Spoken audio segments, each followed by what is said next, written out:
What's better today? And welcome to the Leadership Advantage podcast by Dr. John Kenworthy.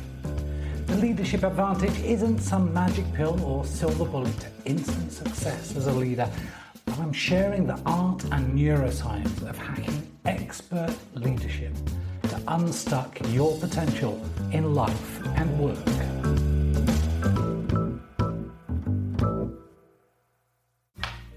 Hey there, and welcome to this episode of the Leadership Advantage podcast with me, John Kay. In this episode, we're exploring how you can influence and motivate anyone or everyone.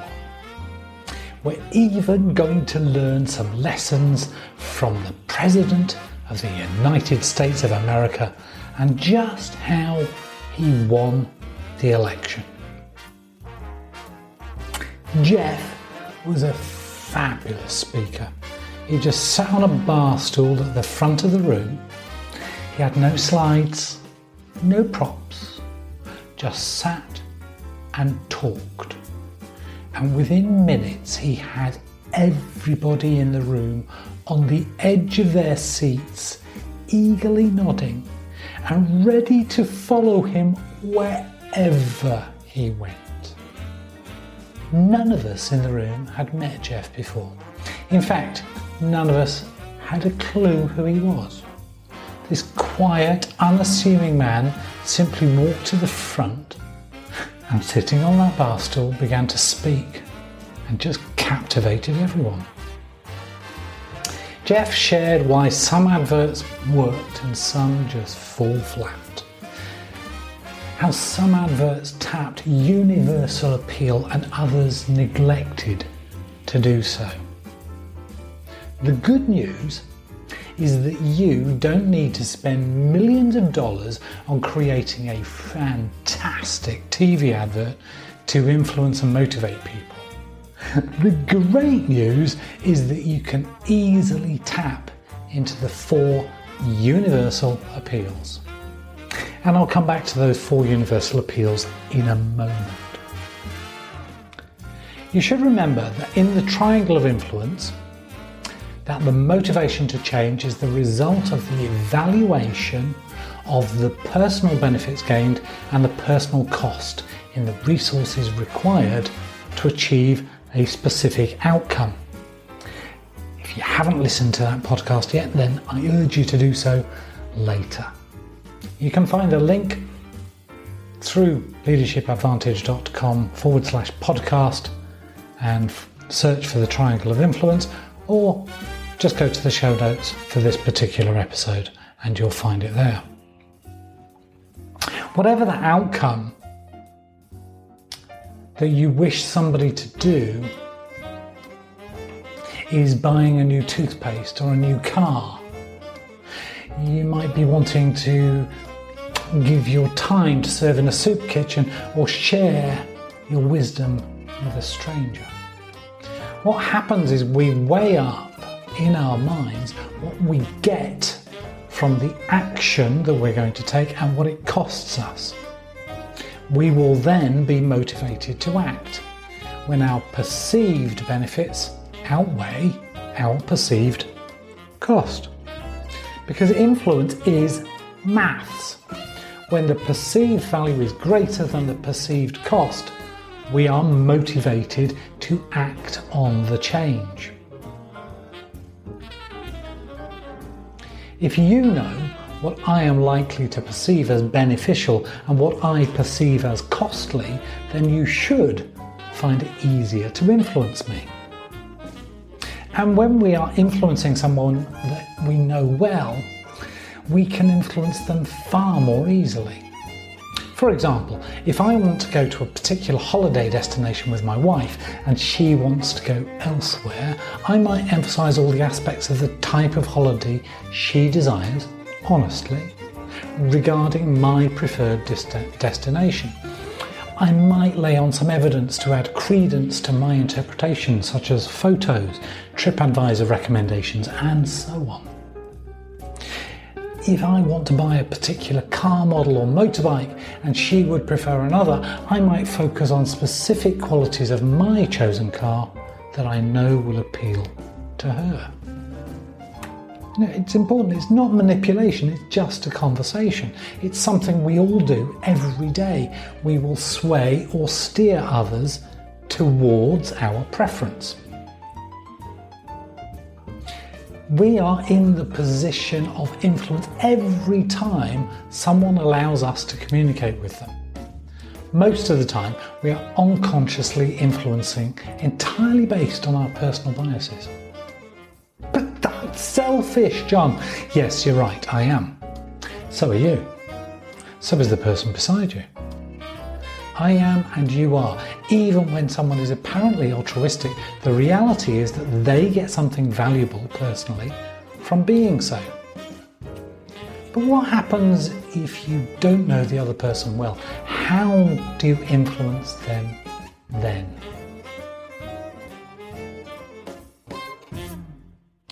One of the key things to understand about influence and persuasion is that the idea that everyone is rational is misleading.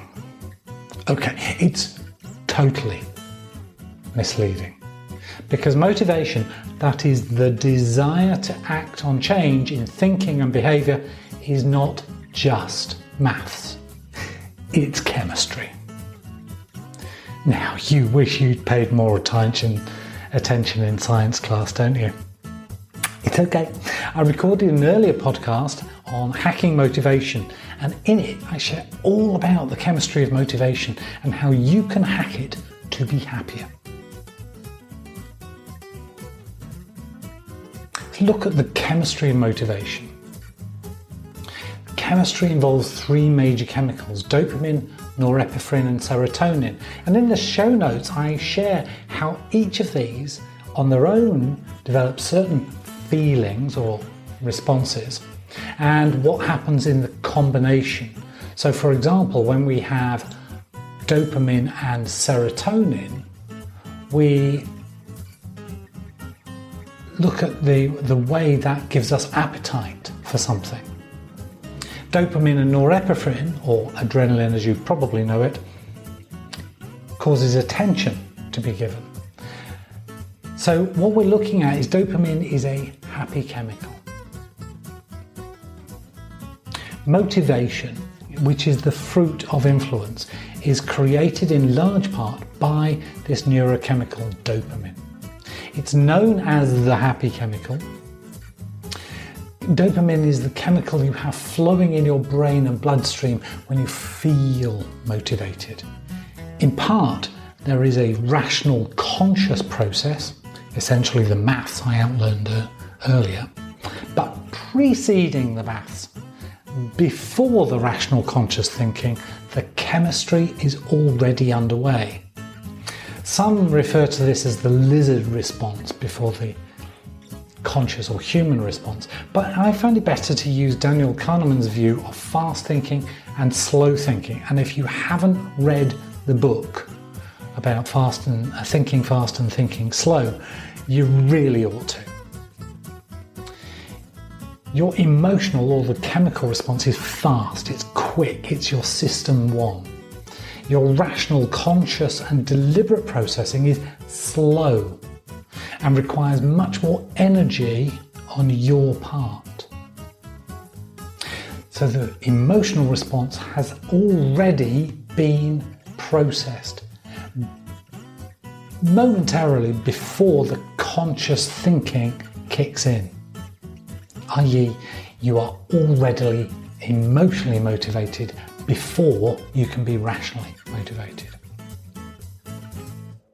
Now, people are more easily influenced by people who show empathy for their situation and can be trusted, something we discussed in the last episode of The Leadership Advantage.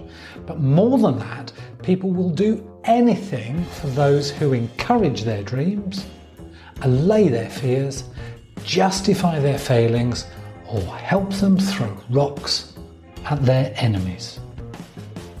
That is, I appeal to basic emotions to trigger, also known as motivate, a positive response from you. Each, when used correctly, causes an emotional response. Some of the most effective and powerful ways of influencing appeal to these 4 universal motivators. They're to encourage your dreams, allay your fears, justify your failings, or I help you throw rocks at an enemy. So let's take these one by one and think about how they are used in advertising in common places that you will have seen on television or on radio or even in the newspaper. And how they are used in politics as an example. You will be able to use them in any other situation. So let's start with the first one, which is encouraging somebody's dreams. Every single person I've ever met has dreams. They want to achieve something in their life. They may not know exactly what it is, but it is better than whatever they've achieved thus far in life. A lot of people, when you ask them, money, more money, for what? You just go through. They want more. We want more. To influence someone, you can encourage their dreams. That the benefit they will attain moves them towards their dreams. You might be encouraging the dreams of your child to get into a great university if they study hard, or more relevant perhaps, the new iPad you will buy them if they get an A++. You could be encouraging someone to diet or exercise by communicating how good they will look and feel and hence be more attractive. Think of any advert you have ever seen for a motor car. Whatever the car is,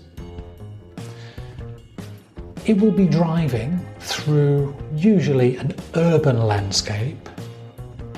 And of course that urban landscape is almost free of other vehicles. There isn't the stress at all. You don't notice any of the stress, but it's supremely comfortable inside that car and it moves with grace. It is fast, it is beautiful, it is smooth. Everything that you want from a car, all they are doing is encouraging your dreams to have a more comfortable modern car.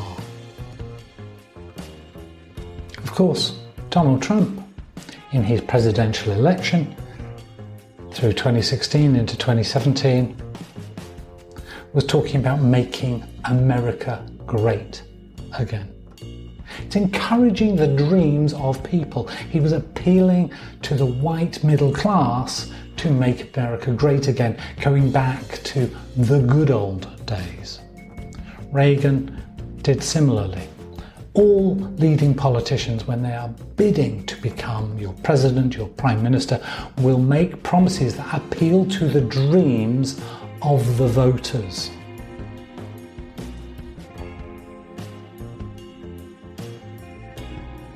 How can you encourage somebody else's dreams?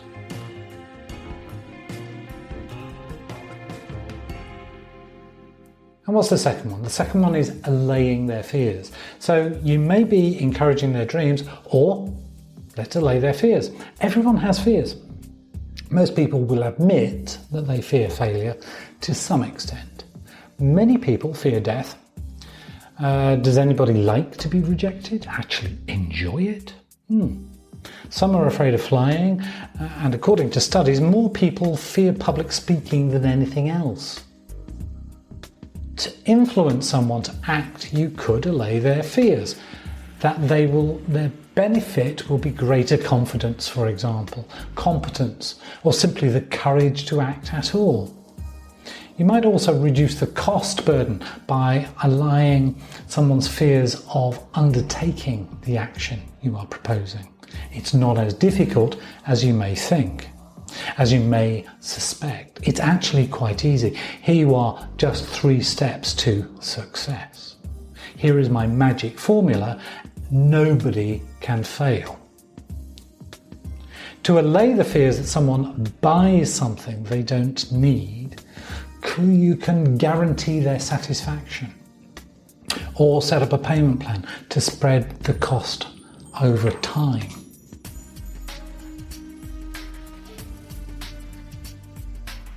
Many organisations, when they advertise their products or their services, will place a guarantee, and the better the guarantee, money back guarantees, time guarantees, satisfaction guarantees and so on, is all to allay your fear that you might be making a bad choice.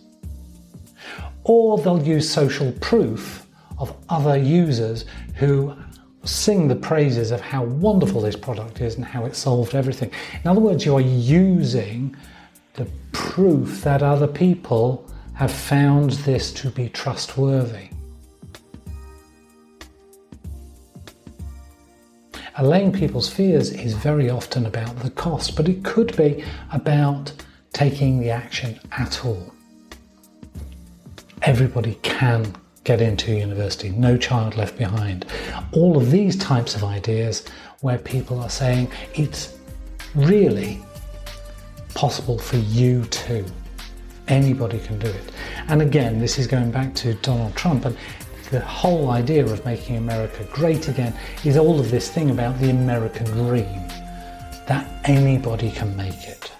So they're building that up, that it's possible for absolutely anybody. You've just got to follow these 7 steps, 10 steps, whatever it is.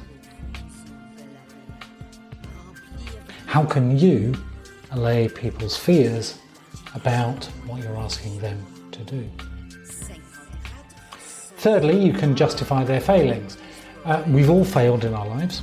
Many of these failings we keep to ourselves through a false sense of pride, or worse, that others will think badly of us if we admit them. We all have them. Nobody likes to fail. It hurts. And it isn't so good when our failure is not our fault. A powerful tool in the influencer's arsenal is to have enough courage themselves to admit their failings to others. You are not alone, and that there is a perfectly good excuse for failing.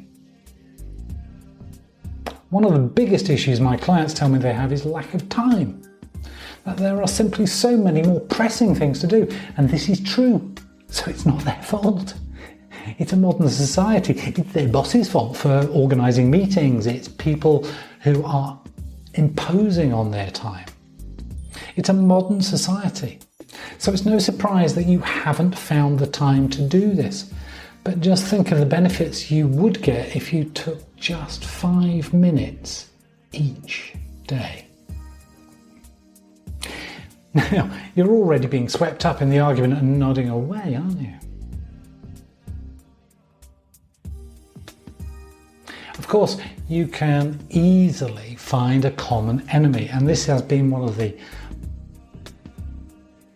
most valuable tools in the political armoury. It's blaming somebody else. Very often it's choosing a common enemy that you can say, well, if we build a wall so the Mexicans can't get in, that will solve our problems. Of course, Adolf Hitler used this and blamed the Jews, and IS blamed the Gentiles and everybody. So everybody is blaming somebody else. The English blame the French blame the English. It becomes impossible for us to understand whether there's any truth in anything, but we want to believe that it's not our fault, it's somebody else's fault. It's not your fault that you are not in a leadership position, it's your boss's fault, it's your HR fault, it's whoever it is, so long as it's not you.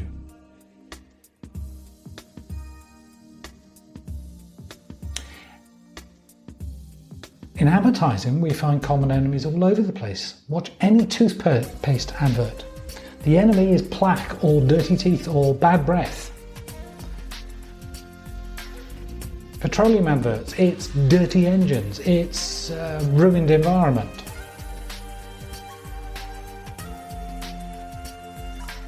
For a financial institution, the enemy is not making enough money, not having enough money, not investing enough, not saving enough.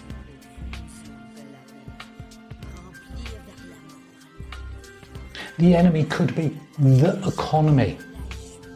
The enemy can be anything that we can manipulate and say it's not your fault, it's the fault of the environment, it's circumstances. That justifies it and enables us to justify ourselves and become motivated to act on that information.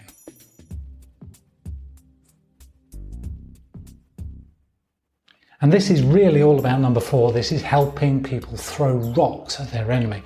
There's nothing quite like a common enemy to unite people.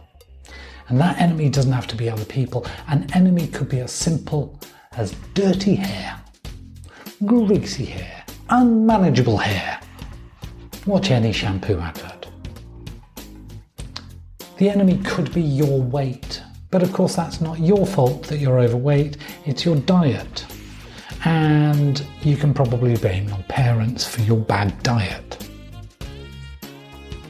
So do you know anyone who isn't struggling with something? Overwork, stress, a boss who doesn't recognise their efforts, an impossible sales target?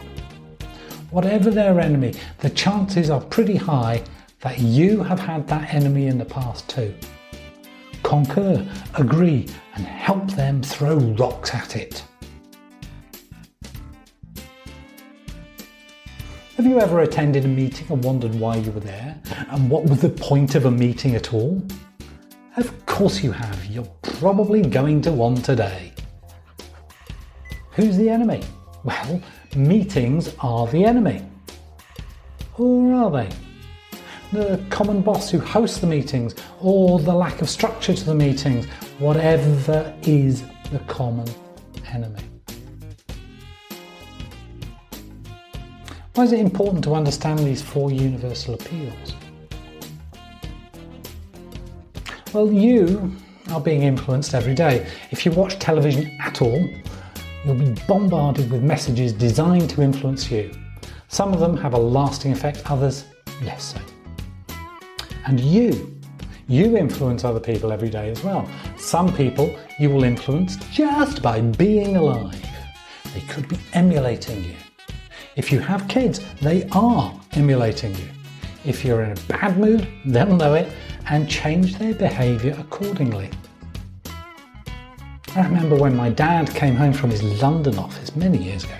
When I was a young kid, I would hide in my room because he would always be in a bad mood after a train journey from London.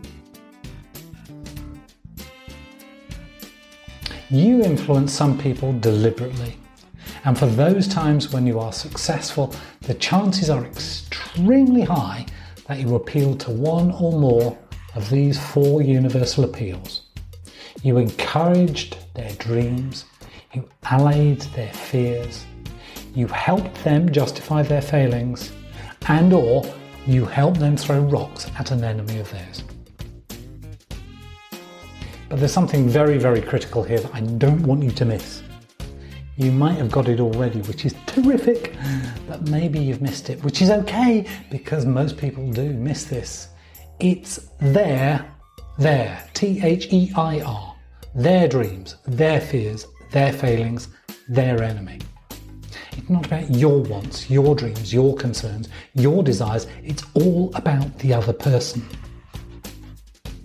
Just go back and listen to what Donald Trump says, and whether you like him or not doesn't matter. What he is always doing is he's always referring outward. He's looking at other people. He's talking about other people, even though it could easily be about himself. It's about the other person. It's about the electorate. It's about America.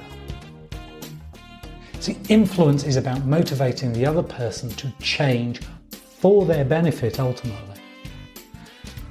But sure, you may ask, I want to influence someone else for my benefit. Well, yeah, that's of course very true. See, when the benefits of change is mutual, we call that a win-win. But the whole point of influence and effective influence, long-lasting, sustainable influence, is it's not about you, it's about them. If it's about you and not about them, you are not influencing them, you are either manipulating or coercing them. And that, my friend, will lead to them desiring, if not taking, revenge upon you. But yeah, can't the benefit be mutual? For sure, if they benefit and incidentally you do too, that's wonderful. We do call that win-win, don't we? So what's the solution to having sustainable good influence? Well, you become an unstoppable force of influence when you combine the math, the rational, and the emotions, the chemistry of influence. The motivation to change is the dopamine. The cost of change and resources that are going into it is all about building up the norepinephrine or the adrenaline. And the value that change brings is all about serotonin. And when we've got all of those, we have a positive response based on the mixture. See, what you need to do is you appeal to encourage their dreams, but it must also be factually supported with tangible value. When you ally their fears, your suggestions to them to think or act differently is not just hyperbole. When you justify their failings, it's not just politic, it is truth, and your suggestion of change will bring a genuine solution to their problem. And when you help them throw rocks at an enemy, it is a real enemy, and not one that you made up as an excuse. The power to influence anyone and everyone now lies in your hands. May I suggest that you use it wisely and kindly. Be greatly blessed and go be a positive influence today and encourage someone you know to become a better leader by joining as an Advantage VIP member. They can sign up at leadershipadvantage.com/podcast.